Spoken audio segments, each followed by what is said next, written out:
ఇక్కడ నాగలక్ష్మి గారు చాలా క్లారిటీగా ఉన్నారు. నాగమల్లేశ్వరి గారు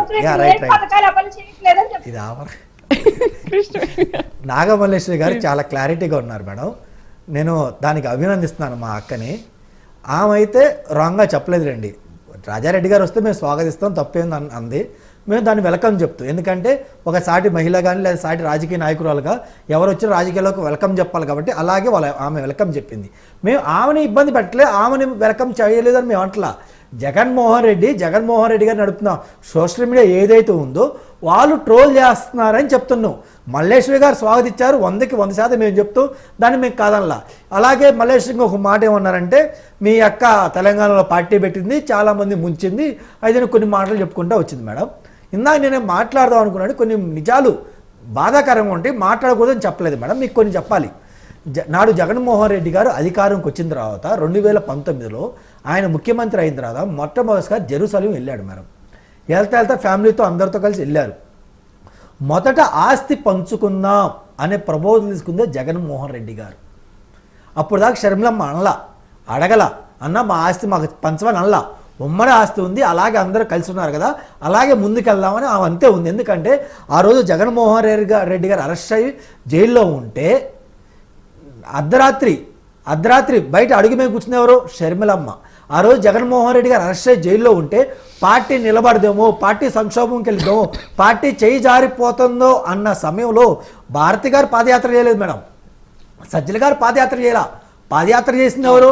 ఒక షర్మిలమ్మ. మీకు తెలుసు, మీరు ఒక ఆడబిడ్డ వారంలో ప్రతిరోజు పాదయాత్ర చేయాలంటే లేడీస్కునే ప్రాబ్లమ్స్ మీకు తెలుసు.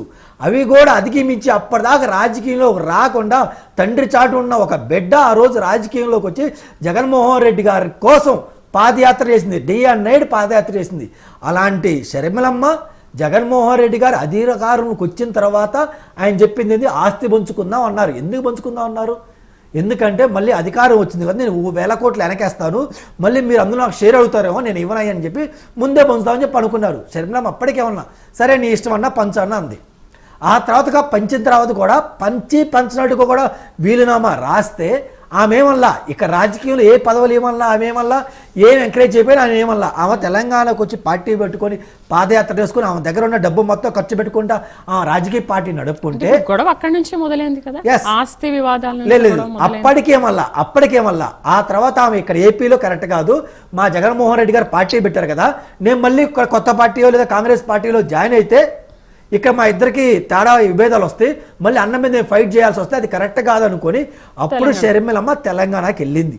తెలంగాణకి వెళ్ళి తన అదృష్టం చెక్ చేసుకుందని చెప్పి తెలంగాణలో పార్టీ పెడితే నాను ముఖ్యమంత్రి హోదాలో ఉన్న జగన్మోహన్ రెడ్డి గారు కానీ సజ్జలు కానీ ఈ XYZ ఈ తోకలు మొత్తం ఎవరన్నా మంచి నాయకుడు మాకువేం వాడు అక్క రాసుకో మాకువేం వాడు ఎవరైనా మంచి నాయకుడు షర్మిలమ్మ పార్టీలో జాయిన్ అవుతుంటే అర్ధరాత్రి కానీ అది టెలిఫోన్ ట్యాపింగ్ ఎలా జరుగుతుందో మరి జగన్మోహన్ రెడ్డికి ఇమ్మీడియట్ తెస్తే ఆ నెక్స్ట్ డే వాళ్ళ ఇంటికి వెళ్ళి మీరు షర్మిలతో పాటు ఇంకా పార్టీలో జాయిన్ అయినా పాదయాత్ర చేసినా ఇంకో విధంగా సపోర్ట్ చేసినా మిమ్మల్ని నేను ఒప్పుకోను, మిమ్మల్ని ఇబ్బంది పెడతాను, అది కరెక్ట్ కాదని చెప్పి బెదిరించి బ్లాక్మెయిల్ చేసి అవసరం కేసీఆర్ గారితో చెప్పి మిమ్మల్ని ఇబ్బంది పెడతా అని చెప్పి ఎవరిని పార్టీలో జాయిన్ కాకుండా చేశాడు మేడం.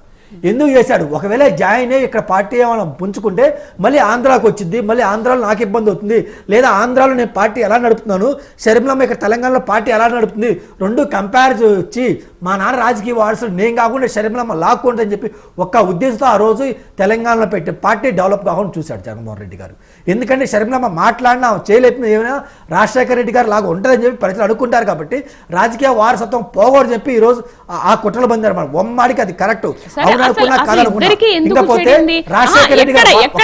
అనేది అసలు వాళ్ళిద్దరికి గొడవలు జరుగుతున్నప్పటి నుంచి తలెత్తుతున్న ప్రశ్న ఇదే, ఎందుకు ఇద్దరికి ఎక్కడ చెడింది? ఆస్తి వివాదమా? అంత తోడుగా ఉండి పార్టీని నడిపించి జైల్లో ఉన్నప్పుడు పార్టీ ముందు నడిపించిన ఆవిడ ఎందుకు బయటకు వచ్చింది? అన్నకు వ్యతిరేకంగా పార్టీ ఎందుకు పెట్టిందనే ప్రశ్నలు రేకెత్తుతున్నాయి. వాటికి ఈ రోజుకి ఆన్సర్ లేదు. ఇప్పుడు ఆస్తి వివాదం కాస్త రాజకీయ వారసత్వంగా చెప్తాను మేడం. నా స్టేట్మెంట్ చెక్ చేసుకోమని చెప్పను ఒక్కసారి. ఆ రోజు షర్మిలమ్మ జగన్మోహన్ రెడ్డి గారు అరెస్ట్ అయ్యి జైలుకి వెళ్ళిన తర్వాత భారతమ్మ వచ్చి భారతమ్మ యాజ్ వెల్ యాజ్ పక్కనలో వచ్చి షర్మిలమ్మని పాదయాత్ర చేయాలని అడిగినప్పుడు షర్మిలమ్మని బ్రదర్ అల్లి గారు వద్దన్నారు ఫస్ట్.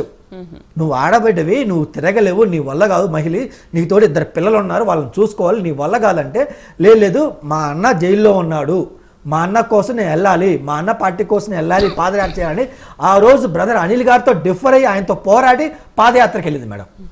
పాదయాత్రకి వెళ్ళి ఎందుకు వెళ్ళింది? ఒకటే చెప్పింది, నాకు మా అన్నంటే పిచ్చి. స్టిల్ ఈ రోజు కూడా బ్రదర్ అనిల్ గారు చెప్తే శర్మిలమ్మని మీకు బ్రదర్ అనిల్ గారు ఇష్టం లేదంటే జగనన్న ఇష్టం అంటే ఆమె జగనన్నకే ఓటేసింది. జగనన్న అంటే అంత ఇష్టం మేడం. కానీ ఆయన చేసిన చేష్టలకి, ఆయన చేసిన పనులకి డిఫర్ ఇది కరెక్ట్ కాదు అని చెప్పి ఆమె బయటకు వచ్చింది. ఇందాక మీరు అడిగారు రాజశేఖర రెడ్డి గారు వారు అసలు జగన్మోహన్ రెడ్డి గారు ఎందుకు గారు అంటే 350 రీజన్లు చెప్తారు, రాసుకోండి. రాజశేఖర రెడ్డి గారు బాబాయిని ఎప్పుడు చంపలేదు మేడం. రాజశేఖర రెడ్డి గారు వాళ్ళ సొంత బాబాయిని ఎప్పుడు చంపలా. రాజశేఖర రెడ్డి గారు 6 సంవత్సరాలు ముఖ్యమంత్రిగా ఉన్నా, ఒక నిమిషం రాజశేఖర రెడ్డి గారు 6 సంవత్సరాలు ముఖ్యమంత్రిగా ఉన్నా ఏ రోజు నాటు సారాయి అమ్మలేదు. వినమ్మా రాజశేఖర రెడ్డి గారు 6 సంవత్సరాలు ముఖ్యమంత్రిగా ఉన్నా ఏ రోజు నాటు సారాయి అమ్మలేదు. రాజశేఖర రెడ్డి ఏ రోజు తన సొంత తమ్ముని కానీ చెల్లెని కానీ మేడ పెట్టుకొని రోడ్డు నుంచి నెట్టేసింది చేయలేదు. రాజశేఖర రెడ్డి గారు ఎప్పుడు తన తల్లిని కానీ రోడ్డు నుంచి నెట్టేసింది లేదు, ఇంట్లో నుంచి బయటకు నెట్టేసింది లేదు.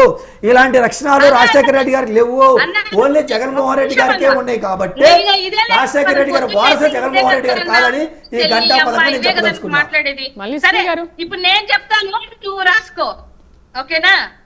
అదే పార్టీలో నుంచి బయటకు వచ్చినటువంటి, హైదరాబాద్ లో ఉన్నటువంటి బయటకు వచ్చినటువంటి కాంగ్రెస్ సీనియర్ నాయకులు ప్రెస్ మీట్లు పెట్టి మరి చెప్పినటువంటి విషయం ఏంటంటే